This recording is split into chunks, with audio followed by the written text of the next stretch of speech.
In my, I really fucking hate this phrase. In my healing journey, where we heal and we fix all of our issues, and we work on our problems, and we talk about ourselves. I think, in all seriousness, I think it is important to. This is my dog. Here's my doggy. Hi, buddy. Hey, buddy. Hi, buddy. Hi, buddy. You want to say hi? Who's that? Who's that? Oh, you such a good boy. Did you get wet when we went potty? Sorry. Dog break. I think it is important to contextualize parts of your life that you don't like. And I think that people,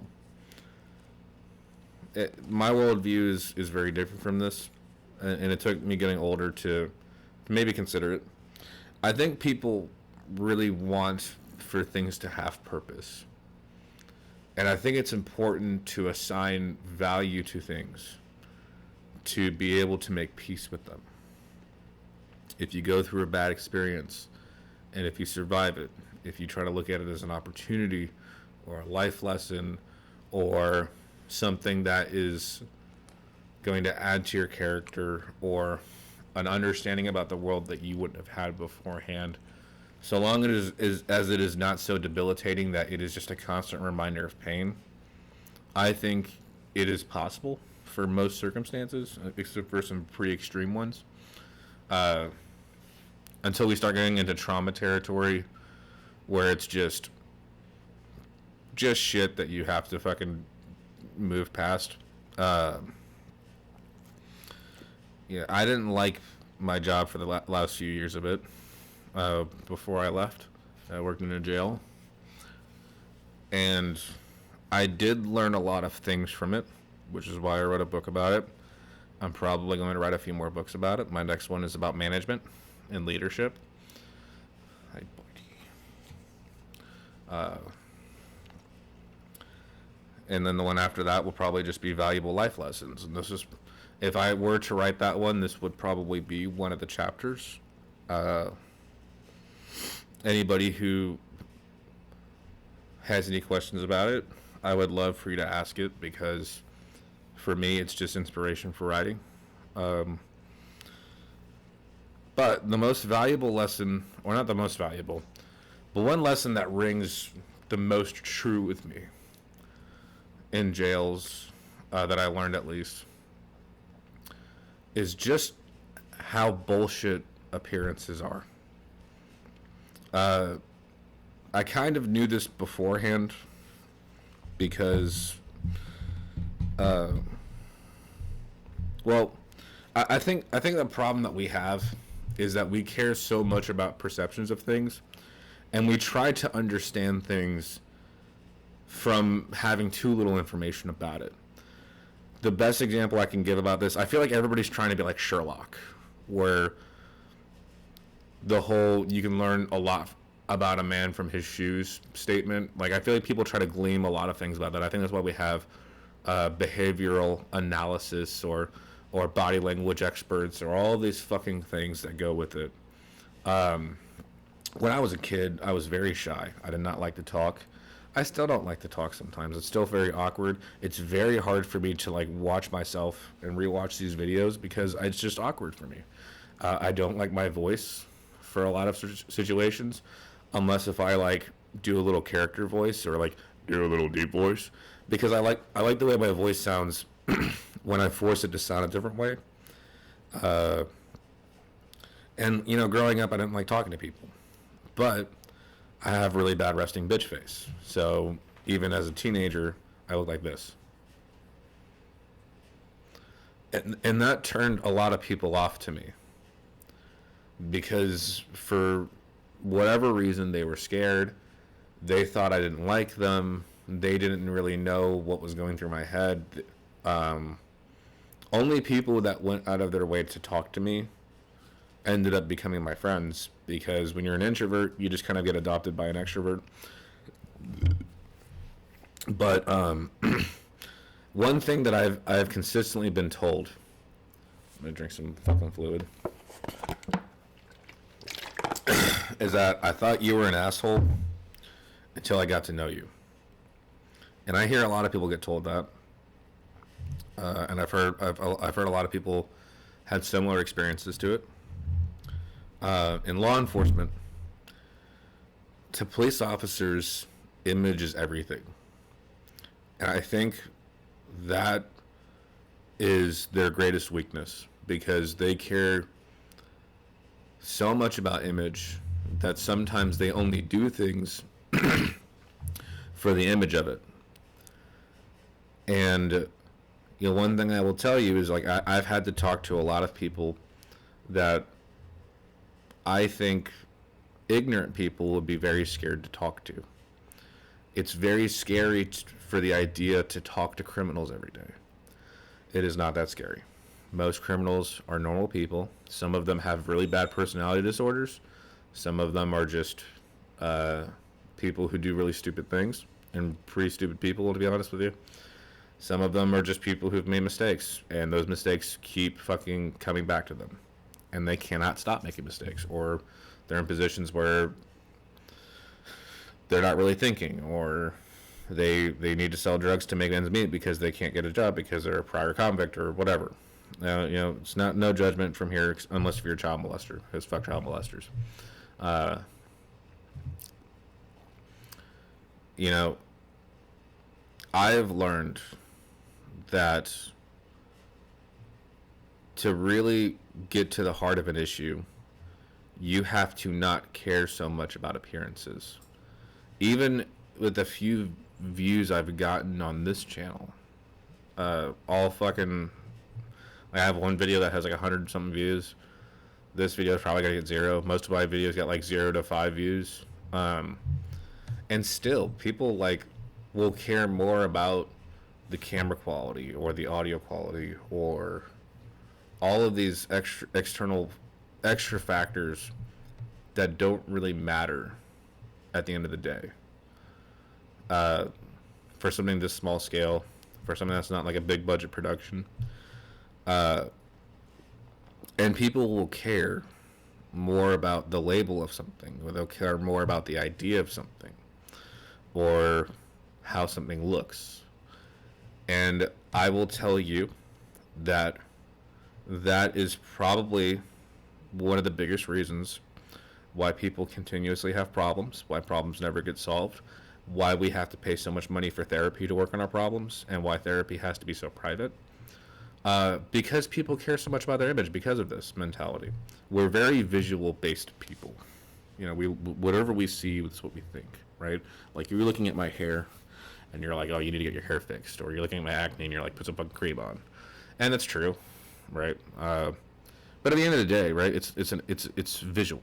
It's meaningless.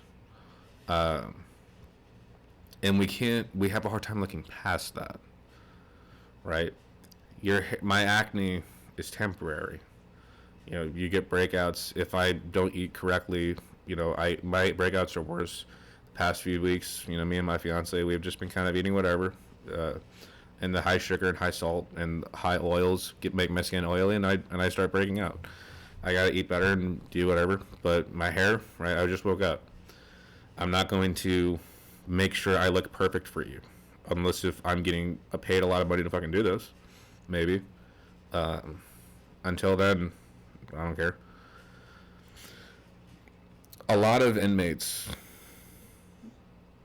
don't get listened to because they are inmates, or because they are considered to be difficult people, or because they don't immediately say yes. The image of them usually trumps what they have to say, and usually gets in the way of them actually being able to work on their problems because of how people look at them.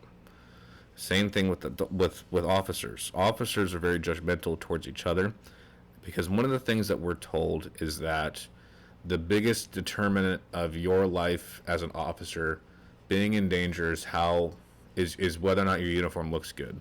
And they will tell you that if your uniform looks bad, then that is a reflection on your personal character, and that tells people that you don't really care, and then they're going to attack you, and blah, blah, blah, blah, blah, blah. I will tell you that's bullshit. 100% bullshit. Sometimes the professional looking officer is a fucking asshole, and people just don't like them. And it doesn't matter how good you look. Sometimes I look like shit. I looked like shit a lot of days when I worked. And I got a lot more respect than some people that spent a lot more time in their uniform than I did, because I actually treated people nicely to the best of my abilities and as far as they would let me. Sometimes you have to be mean. And you know, that image is what ruins us, because that is what prevents people from admitting their problems. That's what prevents people from saying their opinions, and that's what prevents conversations. Because when an officer looks at an inmate and just looks at them as somebody in stripes, or looks at them as somebody who's difficult, or somebody who's respectful or not respectful, that's where you run into problems. Because sometimes the inmate that's really fucking nice to you is manipulating you. Sometimes the inmate that's really fucking rude to you is just somebody who doesn't like being told what to do. And they just need to understand that you're not trying to be a dickhead to them. And sometimes they just need reassurance. Like, hey, I'm not being a dickhead to you. Oh, okay. And like sometimes those people, you just say like, hey, if you can just do these 3 things, I'll leave you alone. And as long as you don't get into a fight or do anything stupid, I'm not going to do anything to you. And they go, oh, okay. Because they just want to know where you're coming from. And they want to know that you're not making them do things to be mean to them. Because sometimes they just have this perception that jailers want to make them follow rules because they just want to, quote, fuck with them. And, you know, like, pods that looked really clean, where all of the cells were perfect and all of the beds were perfectly made. A lot of times those pods had fights. Sometimes the messy ones had fights. Sometimes they were messy because the officer didn't have control. Sometimes they were messy because the inmates had been there for a while and they just have a lot of shit. And they're just living their lives. Sometimes, you know, we try to act like Sherlock, where we're gleaming all this extra information. You know, your appearance tells me X, Y, and Z about you. And because of that, we fall for people who manipulate us by looking and presenting in a way that we think is appropriately presentable. And we dismiss people who don't do that because we think that you should be willing to spend the time on your appearance, to the point to where that trumps what you have to say. And I know that's what we do, because if you look at half of our fucking influencers, it's all based on appearances, because a lot of our modern day philosophers, except for some of them, in my opinion, are just fucking idiots.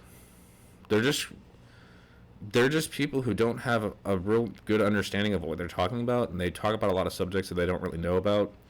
They input their opinions, and they refuse to say that it's their opinions. They pretend to speak from a position of fact when they have no information. And because they talk in a certain way, and they wear a suit, and they tell you in a very serious tone, that's all you need to be convinced of it. Because if you have messy hair and acne and you're wearing your pajamas and a couch, then you're just looked at as some teenager, or somebody who's immature, or somebody who is not really serious. Sometimes the difficult person that doesn't clean their room, the difficult inmate that didn't clean their room, that didn't have their uniforms properly made, that sometimes had an attitude when you talk to them, you know. Sometimes if you just have a fucking conversation with that guy, he will be the most respectful person to you, because he wants to know that you're a person, and we don't do that. Sometimes the nice inmate is the one that's going to hurt you, because they know that you will let your guard down if they're being respectful, because they know you're looking for that respect. Sometimes that's the same thing in real life. You know, the ladies, the man that's trying so hard for you to think that they're this amazing person ends up being a piece of shit. And sometimes, you know, the guy that has some problems, who's upfront with their problems, you're aware of those problems, but they're trying to be better for you, right? And And it's this image that prevents people from admitting their own problems, because when image is everything, you can't admit to anything, right? I have a lot of issues. Some of you probably have a lot of issues. Everybody has a lot of fucking issues, but we pretend like we don't. We don't. No, nothing's wrong. No, I'm okay. No, I'm totally not spiraling into an alcoholic depression. We're all good here because that's what we have to do. And that value that we place on people's appearances prevents us from getting to the heart of issues. And I think that's why people have to get to. I think we live in a society where people kind of have to get to a point of almost no return to actually have their issues worked on. Like, we have to get to a point to where we're almost getting divorced for us to, and we're going to couples counseling, we're going to all these therapy sessions, because we can't simply just admit that there's a problem and that we need to work on it. We have to go to therapy and spend hundreds of dollars and possibly get all this medication because you don't know how to talk about your problems. You have to have a mental breakdown and almost get fired from your job because you can't simply admit that you're stressed and that you might need something else in life, or that you want to work in a different position. You have to spiral. Guys have to spiral into this narcissistic, abusive cycle with their wives to the point to where they become abusive because they can't just admit, hey, I'm a little bit insecure and I feel as though I need to control this relationship and I'm scared if I don't have control of it. And like, it can't be worked on. We can't admit our own problems. Every guy has to be the alpha male. Every female has to be this fucking super fit, over the top, 5 million pounds of makeup on them, because if not, then somebody might think that you're not naturally one of the most beautiful people on the fucking face of the planet. And I think one thing I do very well is vulnerability. Vulnerability to solve problems. Yeah. When you talk to somebody who is suicidal or who has some severe depression or some real issues in their lives, right? Like, you don't have the luxury to worry about the image of it. You have to deal with the heart of the issue. And only when you deal with the heart of the issue do you kind of help somebody maybe get to some sort of resolution, right? And we're so egotistical and in our own minds about how we look that we just don't solve anything. We don't have conversations. We don't have meaningful relationships most of the time. Everything is superficial. All we do is go out and spend $30 on a plate of food that's probably going to kill us one day and drink too much alcohol. And then we open up when we're drunk because that's the only time when we can open up. And then we don't work on our problems. Because society says that if you have a bad image, then you have that bad image forever, and you're not allowed to have that bad image, right? I had a bad image for a little bit in my last job. Ruined my reputation. Because we have to worry about our reputations. We have to uphold it. We have to maintain it and carefully curate it, and it gets to a point to where you're playing politics with the people around you. You know, you're trying to control the narratives. You're trying to talk to people. You're trying to make sure that people are thinking of things that involve you in a particular way, so that it doesn't bite you in the ass later. Because any slip up that you have in your personality, people are going to think of for the rest of their lives. And you can't cut somebody off in traffic on accident and that person just think, oh, this person just had a momentary lapse of judgment and wasn't paying attention for a few seconds. No, that person thinks that now you're the worst driver to have ever existed, and you just ruined their fucking day. Because we're extremists. And it's the same thing for you. I've done the same thing plenty of fucking times. In that admission of your own problems, you open that door for other people to admit their problems, and then you get an understanding of a person and that you didn't have before, where you get to see the cracks in their personality and you get to appreciate them and their flaws. But also, you get to learn about yourself too, because you know that you have problems, but you don't really understand your problems until you talk about them. And to save you money from therapy, maybe you should open up about your problems a little bit more so that when you hear it out loud, you can come to your own revelations. Or maybe we can build this culture of actually being interested in each other to the point to where we don't really care so much about appearances. And you might tell me, yeah, but if somebody's overweight, then that speaks a lot about somebody and blah blah blah blah. And if somebody doesn't make sure that their appearance looks good 24/7, then that speaks on their personality, and that just says that they're a lazy person or blah blah blah. Why do you have to worry about that? Why? Why? There's some truth in caring about your appearance a little bit. I'd say health is more important. Yeah. Somebody who's overweight shouldn't be worried about losing weight because people will judge them for being overweight. They should be worried about losing weight because every 10 pounds that they lose can add years to your life. Right? Like I'm a big guy with muscles. I'm still overweight. I have some extra body fat on me. Yeah, I saw something that said that every 10 pounds above 220 pounds puts extra pressure on your heart and will naturally increase your blood pressure, which worries me because it says, like, regardless of muscle or fat, your heart has to work harder, which can put you at a higher risk of heart attack later. Even if I'm fucking 3% body fat, which definitely want to be unhealthy, I definitely would be unhealthy, but something reasonable like 10 to 15% body fat at my current weight still wouldn't be healthy because I'm just too fucking heavy. But people think that I'm this paragon of health because I have a little bit of muscle. I mean, I'm a big guy with broad shoulders, and people think that people make all these assumptions about me that aren't true. The amount of times, like the way I look now, like you're not gonna think much about me, but like when I actually shower and get ready and I put jeans on and I walk around, because of the way I walk, people like ask me what branch I served. I've never been in the military. People ask me, people just assume that I'm like this badass because I'm just fucking just a guy that like has some muscle but like doesn't really know how to like walk like a person that's not on edge because I've been conditioned to walk around with an eye in the back of my head a little bit. And in the appearances have helped me. I'm not going to say that they haven't.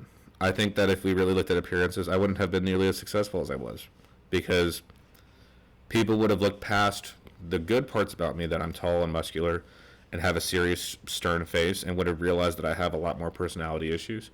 But people were willing to ignore that for my appearance. Maybe I should be advocating against it. Maybe I should just let people think whatever they want to about me. I don't fucking know. But how can you solve your problems if you don't? If people already have their opinion made up about you before they even talk to you? I don't know. I think I keep rambling. But I think that's what one of my chapters would be about if I were to write a book about life lessons that I've learned. I hope you all have a good day. If you want to, if you feel comfortable about it, comment something about yourself that you're not really happy about. Don't tell me something that can get you arrested or is so bad that is going to ruin your reputation, but maybe admit some sort of a flaw that you have. Like I'm an impatient person. I'm an irrational person. Sometimes I get anxious and stressed out for no fucking reason. I get bored way too easily. I probably have ADHD and just don't medicate it. I am not that good of a writer. I don't make good YouTube videos. I don't really care about my appearance too much. I fluctuate from working harder than everybody else to being lazier than everybody else because I can't simply just show up to work and do a fucking task. Yeah, I have all sorts of fucking problems, and so do you. Fuck it.